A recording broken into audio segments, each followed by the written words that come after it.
Hello everyone and welcome back. Okay, let's dive into this. Today we are taking on a complete verse-by-verse breakdown of what is honestly one of the most profound, completely mind-bending chapters in all of ancient literature. We're talking about Śrīmad Bhagavatam, Canto 4, Chapter 28. In this explainer, we're going to trace a single soul's epic journey through a story that just totally blurs the lines between literal events and incredibly deep spiritual metaphor. Get ready, because the way this narrative unfolds is absolutely going to shift how you view reality itself. So just imagine for a second that you've spent your entire life building an absolute masterpiece of a city. I mean, it's a fortress perfectly designed for your own pleasure and comfort. You're the undisputed ruler, and you feel totally invincible. But then, an enemy arrives. And we're talking about an enemy that no wall can keep out and literally no army can defeat. What happens to you when that fortress inevitably falls?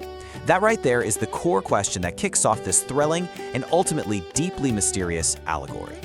Starting our chronological journey, we have Part 1, the Fall of Puranjana. This covers verses 1 through 14, detailing the siege. Okay, so Puranjana's city is violently attacked by three truly terrifying forces.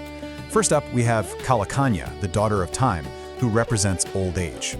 Then there's Prajvara, a devastating burning fever. And finally, the Yavanas, who are the ruthless soldiers of death. What's really interesting here is how this visceral destruction perfectly maps the onset of physical decline. The text vividly describes Kalakanya forcing herself upon the city, entirely stripping it of its beauty. The Yavana smash through the gates, destroying everything inside, and Prajvara literally sets the whole place on fire. It's just a brutal, terrifying scene of destruction. And right in the middle of all this chaos, we find King Puranjana. Stripped of his former glory, his intelligence completely fails him. He's just paralyzed by anxiety.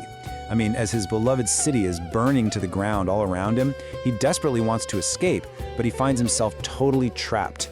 The text tells us that his attachment to this city, to his sensory enjoyments, and to his family is so crippling that even as the walls are crumbling down, he simply cannot let go. Moving into the next phase of the text, verses 15 through 28. This is lamentation and rebirth and the dark consequences of attachment. While his city is literally turning to ash and soldiers are physically dragging him away, Puranjana cries out, "When I depart for another world, how will my wife, left without her protector, survive? How will my children live, like passengers on a broken boat?" It's deeply tragic. He is so entirely blinded by his attachment to his family that he spares absolutely zero thought for his own soul or his spiritual destination. His final moments are just completely consumed by worldly anxiety. And the text doesn't hold back on what happens next. Synthesizing verses 22 to 28, we see the strict laws of karma in action. First, Puranjana is forcefully dragged into the dark by the Yavana. Then, he faces years of brutal retribution in hell, where he is actually attacked by the very animals he had ruthlessly and mercilessly sacrificed during his life. But here's the crazy part. Because his final earthly thoughts were entirely consumed by his wife, the universe responds to that. In his next life, he literally reincarnates as a woman, a princess named Vaidarbhi. His consciousness directly shaped his reality. Welcome to the next chapter of the Soul's Epic. Verses 29 to 42 cover Malayadhvaja's path to liberation, a new life, and enlightenment. Verses 29 to 34 map out this incredibly vast genealogical timeline. In her early years, Vaidarbhi marries the powerful King Malayadhvaja.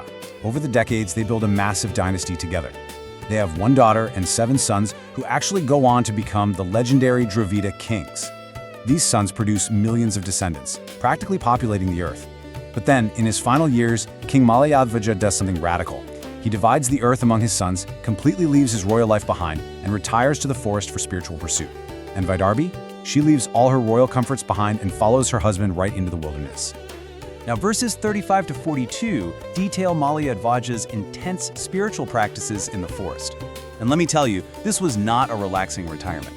Step 1, he purifies himself daily in the holy rivers, surviving only on roots, leaves, and eventually just water. Step 2, over a period described as 100 divine years, he completely conquers all physical dualities, heat and cold, wind and rain, pleasure and pain. Finally, in step 3, through this immense, grueling discipline, he achieves a perfect realization of the Supreme Brahman. He completely sheds his material vision, seeing himself entirely as a spiritual entity disconnected from his physical body. Having achieved this perfection, he passes away. Bringing the narrative focus back to Vaidarbhi, we have verses 43 to 50, the widow's pyre, and the ultimate despair. Just imagine this scene for a moment. Vaidarbhi is utterly devastated. She gave up her entire royal life to serve her husband out in the wilderness, and now he's gone. She is totally alone in the forest, surrounded by wild animals, weeping uncontrollably. In her absolute profound heartbreak, she resolves to give up her own life. She gathers wood, builds a funeral pyre, and prepares to ignite it so she can perish right alongside her husband's body. She's standing there, weeping, completely ready to end it all. But I want to pause the explainer right here and ask you directly, is this the end of the soul, or is this whole thing just a dream? Keep that question in the back of your mind, because what happens in verse 51 is going to completely shatter everything we've just learned. All right, here is the turning point, verses 51 through 64, the Brahmana's revelation, the massive plot twist. Just as Vaidarbhi is about to step into the fire, an unrecognizable old friend, a Brahmana, suddenly approaches the weeping widow and asks this, "Who are you? Whose are you? Do you not recognize me, your eternal friend? We are two swans who lived together for thousands of years in the Manasa lake." The crucial point here is that this Brahmana is not just a passing stranger. He is revealing that her entire life as Vaidarbhi and her previous life as King Puranjana was all a temporary illusion. She is actually a spiritual being, a swan, who left her eternal home to wander in the material world. Let's look at how this builds into an incredible deciphering of the entire story. So the Brahmana actually proceeds to decode this massive allegory we've been following. All those wild details about King Puranjana weren't just ancient history. They were a direct map of human existence. The city that Puranjana lived in, that is the human body. The 9 gates of the city are our physical senses, our eyes, ears, nostrils, and so on. The 5 gardens represent the objects of the senses. The queen who controlled Puranjana is our material intelligence and the attachments that keep us bound here. And the unknown friend, the ultimate reveal, he is the supersoul, the Paramatma. That's the eternal companion of the individual soul, who travels with us from lifetime to lifetime, literally just waiting for us to remember him. In verses 61 to 63, the Brahmana explains this concept of the two swans. The illusion, or Maya, is thinking you are a man or a woman, a master or a grieving widow. It's becoming entirely trapped in the temporary identities of this material world. But the reality? You are the eternal spiritual soul. You are identical in spiritual quality to the Supreme. The Brahmana says it's like one person reflected in a mirror. There appears to be a difference, but fundamentally, the spiritual essence is exactly the same. And this just brilliantly illustrates the eternal link between the individual soul and the supersoul. Bringing it to a close, we have verses 64 and 65, waking from the dream. To summarize verse 64, the Brahmana's words act as a catalyst. Just like a person snapping awake in a cold sweat from a terrifying nightmare, the soul, who firmly thought it was Vaidarbha, finally regains its lost memory. The illusion shatters, and the soul realizes its true, eternal, spiritual nature.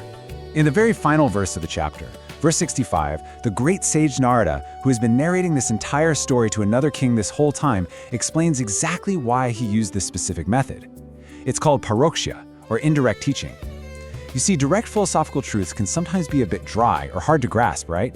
But when they're presented through a thrilling allegory of cities, kings, burning fevers, and swans, those deep spiritual truths bypass our defenses and strike straight at the heart. It's a fascinating teaching method that is highly favored by the Supreme Lord himself because it engages our mind while enlightening our soul.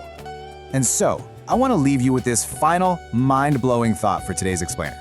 If everything you are experiencing right now, your body, your senses, your attachments, is just a temporary city with 9 gates destined to fall, who is the real observer sitting inside?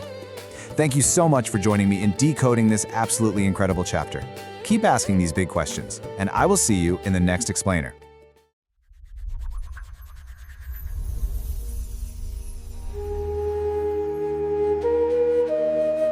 Imagine you are the ruler of a magnificent 9-gated city. You've spent your entire life aggressively defending its walls, hoarding treasure inside, and basically pretending it will stand forever. Right.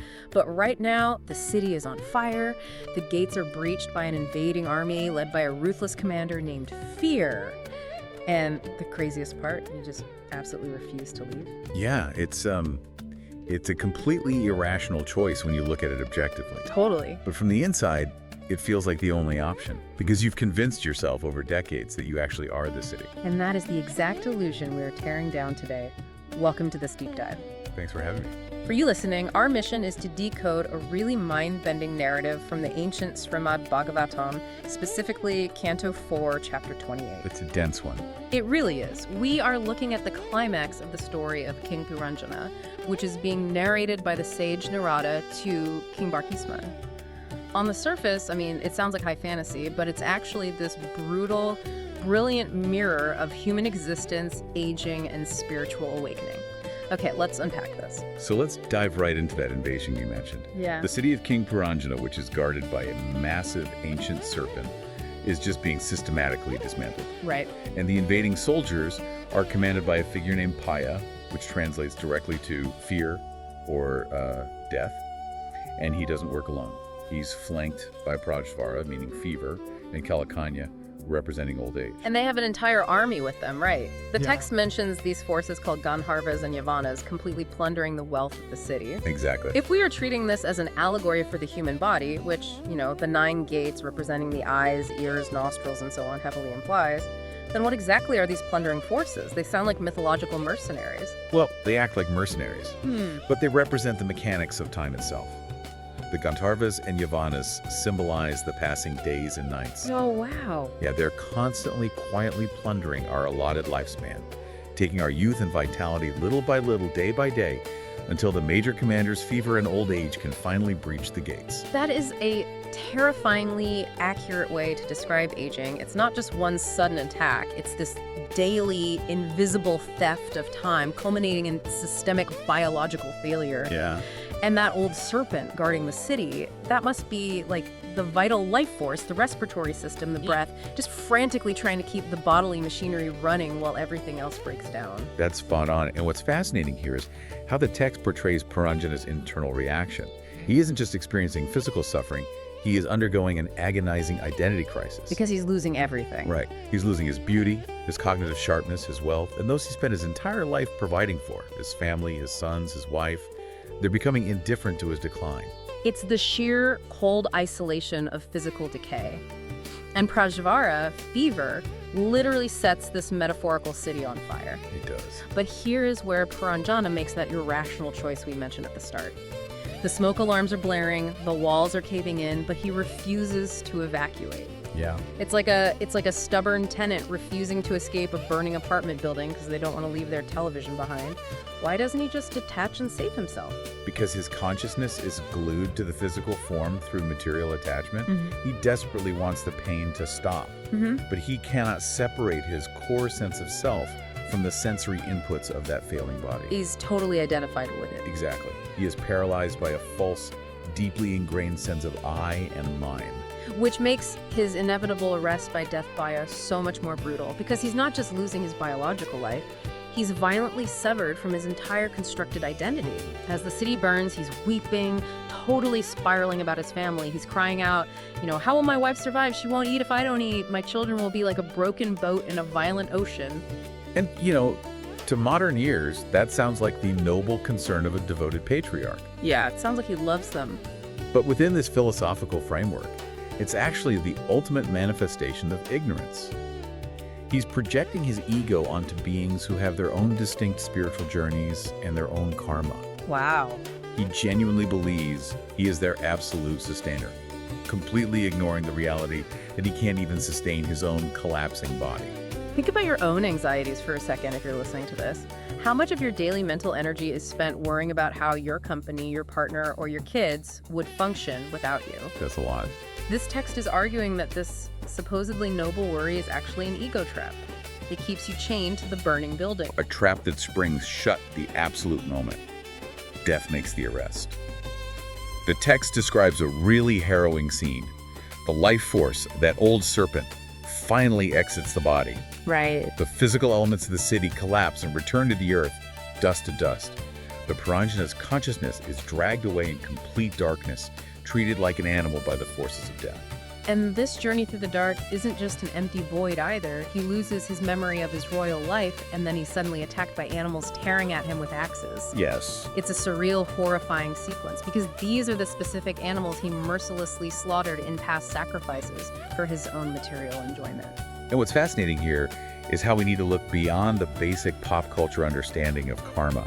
For an audience already familiar with these texts, we know karma isn't just a vague concept of, what goes around comes around. Right, it's more specific than that. Much more. The text is illustrating the profound, inescapable mechanics of the subtle body. The subtle body, meaning the mind, intelligence, and false ego that survive the death of the physical shell. Precisely.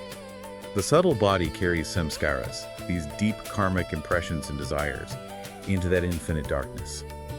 The violence he inflicted didn't just disappear into the past, it was permanently imprinted on his consciousness. So it's not a punishment from a wrathful deity. No, not at all. The universe balances its ledger not through some random angry punishment, but by forcing the soul to directly experience the exact energetic frequency it put out into the world. You cause suffering through violent exploitation, you are submerged in the precise manifestation of that suffering. So he endures this agonizing period in the darkness, being torn apart by his own karmic debt. But then the cycle shifts. He is reborn. Yes, a new life begins. However, he doesn't come back as a powerful king. Because his final, desperate, obsessive thoughts as he was dying were fixated on his wife, he is reborn as a woman, specifically, the dark-eyed daughter of King Vidarbha. And this raises a really important question about how physical form is actually generated. It presents a radical view where consciousness acts as a literal blueprint for biology. It's like an ancient, extreme version of neuroplasticity. We know today that what you focus on shapes your neural pathways. Right?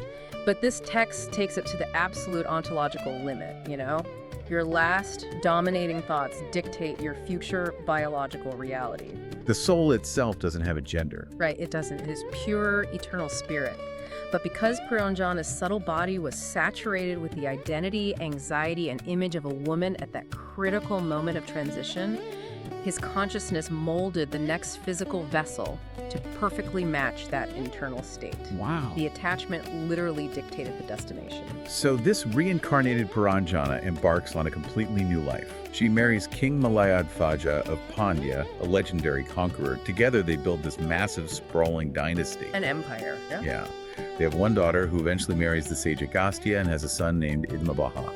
Then they have 7 sons who become the kings of the Dravida lands. And the text goes out of its way to emphasize the sheer scale of this lineage. Those 7 sons produce millions of descendants who end up ruling the earth for a whole Manvantara. A Manvantara being one of those incomprehensibly vast epochs in Vedic time, millions of years.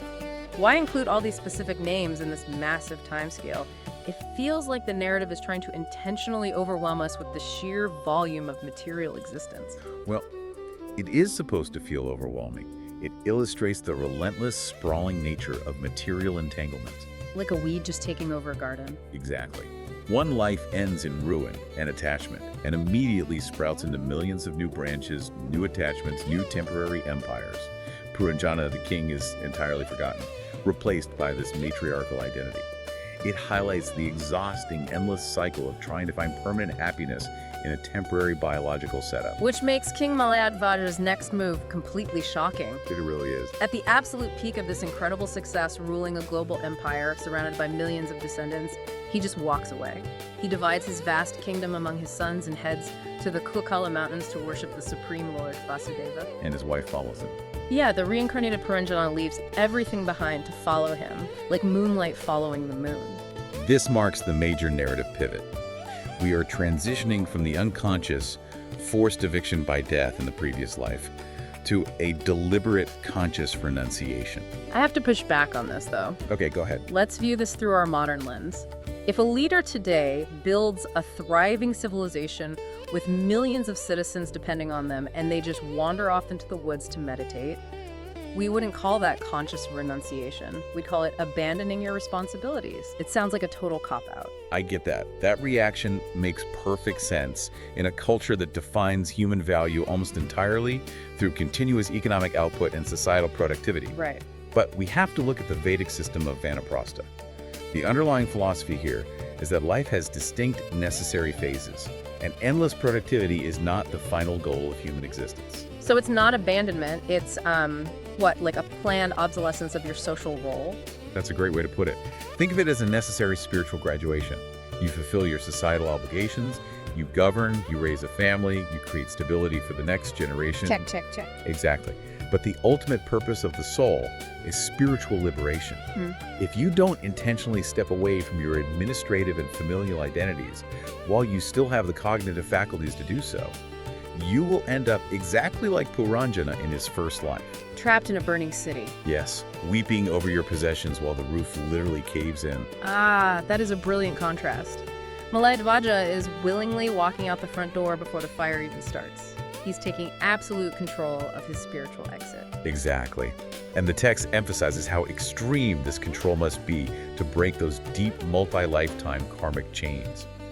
His practices in the mountains, his tapasya, are incredibly intense. Intense is an understatement. He's bathing daily in these freezing holy rivers, Khandravasa, Tamparni, Vatadaka. He restricts his diet to roots, seeds, leaves, and eventually just subsists on grass and water. It's extreme asceticism. Why the physical extremes? What is the actual mechanism here? Because honestly, it sounds like self-torture. The mechanism is sensory untethering. By deliberately exposing the body to extreme dualities, heat and cold, wind and rain, hunger and thirst, and remaining completely unaffected, he is rewiring his consciousness. He's decoupling his identity from the physical input. Yes, he is proving to his own mind that he is not the physical body. The nervous system screams for comfort, and the consciousness learns to simply observe it without reacting. He achieves perfect stillness. The text says for 100 years he focuses entirely on the Supreme. And it works. He realizes the ultimate truth, seeing the individual soul within the Supreme Brahman and the Supreme Brahman within the soul. Then he peacefully leaves his physical body. A total victory. Yeah, it's the ultimate success story. He wakes up from the material dream. A flawless, conscious departure. But the narrative isn't quite finished, because his wife, the reincarnated Puranjana, is still in the forest. Right, she's still fully immersed in the dream. She is so devoted to him that she doesn't even realize he has left his body at first. She just keeps serving him. It's heartbreaking. It really is. It's only when she goes to touch his feet and feels the total loss of body heat that the reality hits her, and she just shatters. She breaks down crying in the forest, lamenting that without him, the world is completely unprotected from rogues and enemies. Notice the precise emotional symmetry playing out here. She is experiencing the exact same profound attachment, grief, and terror that Puranjana felt for his wife in the previous life. Oh, wow. I didn't even catch that parallel. The physical gender changed, the external circumstances changed, but the underlying disease of material attachment is repeating itself on a loop. She's completely trapped in the reflection again, so she builds a wooden funeral pyre. She is fully prepared to brain herself alive with his body, consumed entirely by her grief. And here's where it gets really interesting. The curtain is about to be pulled back on the entire cosmic drama. While she is weeping over this pyre, an old friend suddenly appears, a Brahmana. He approaches her gently, comforting her, and then he asks her 3 reality-shattering questions. Yes? He says, "Who are you? Whose are you? Do you remember me? Who are you? Whose are you?" These aren't just polite inquiries. They are surgical strikes aimed directly at her false ego. They are designed to pierce the thick illusion of her current identity as a grieving, dependent widow. Because she believes she is the daughter of Vaidarbha, the wife of Malayadhvaja. But the Brahmana reveals their actual shared history. A very different history. Yeah. He tells her that they were once 2 swans, cosmic swans, living together in the Manasa lake for thousands of years in perfect harmony. But the friend, the soul that eventually became King Puranjana, abandoned the lake, abandoned his true friend to seek out independent material enjoyment in the physical world. And the Brahmana goes on to decode the very life she, or rather, Puranjana just lived. He explains the city with the 9 gates, the 3 headquarters, the 5 gardens representing the senses, and the 5 marketplaces. It was all constructed by a woman, which represents material nature. So what does this all mean? I'm trying to wrap my head around this. If the city is material nature and the widow is the individual soul, who is this Brahmana really? If we connect this to the bigger picture, the Brahmana is the super soul, the Supreme Lord, God. And the grieving widow is the individual eternal soul. Wow. The text is revealing a staggering truth about identity. The soul was never truly a man named Puranjana, nor was it ever truly a woman grieving in the forest. The Brahmana uses this incredible mirror analogy to explain it. He tells her, you are not the daughter of Vidarbha, nor is this king your husband. I am you and you are me. He explains that it's like one person looking at themselves in two different mirrors. The difference is just a reflection. It is a beautiful expression of their qualitative oneness. The individual soul and the supersoul share the exact same eternal spiritual nature. Right. The only difference is that the individual soul got distracted by the temporary reflections in the material mirrors, completely forgetting its original source. When the Brahmana speaks, the illusion shatters. The swan finally remembers the lake. It's honestly like taking off a high-tech VR headset. You know that feeling. You're plugged into this incredibly immersive haptic game. You genuinely believe you're this specific character. Yeah, you're fully bought in. Exactly. You spend decades in-game building empires, fighting wars, raising families, and right now your character is burning alive and you are terrified. But then your absolute best friend just taps you on the physical shoulder and says, hey, take the headset off. We're just sitting in the living room. That is precisely the awakening the text describes. The grief, the paralyzing fear of death, the overwhelming weight of material responsibility, it all evaporates the instant you realize the game isn't base reality. The suffering relies entirely on your belief in the illusion. Wow. And that brings us to the conclusion of the chapter. In verse 65, the sage Narada finishes his story to King Barhisman, and he explicitly admits that this entire sprawling epic was an indirect teaching. Yes, Narada explains that the Supreme Lord favors mysterious, indirect ways of conveying truth, a concept called paroksha. A dry, philosophical lecture on detachment often bounces right off our ego. Because we put up walls. Exactly. But a vivid metaphor about a besieged city, a gender-bending rebirth, and cosmic swans bypasses our defenses and plants the truth deep in our consciousness. And for you listening, as we wrap up this deep dive, that is the core realization to take with you. The body you are piloting right now, it is just a temporary, nine-gated city. It won't last forever. No. No. Our relentless attachments, our obsession with the avatars we play, the empires we try to build, the people we claim ownership over, all of it is the root cause of our suffering when the biological walls inevitably begin to crack. It is a profound call to zoom out, to recognize the eternal, pure spiritual consciousness within, rather than identifying with the temporary structure that is already under siege by time. So consider this as you go about your day. We spend so much of our energy patching our roofs, upgrading our locks, and furiously defending our own personal fortresses. But if you stripped away your title, your bank account, your relationships, and even your physical body, who is the old friend waiting silently beside you, ready to remind you of who you really are,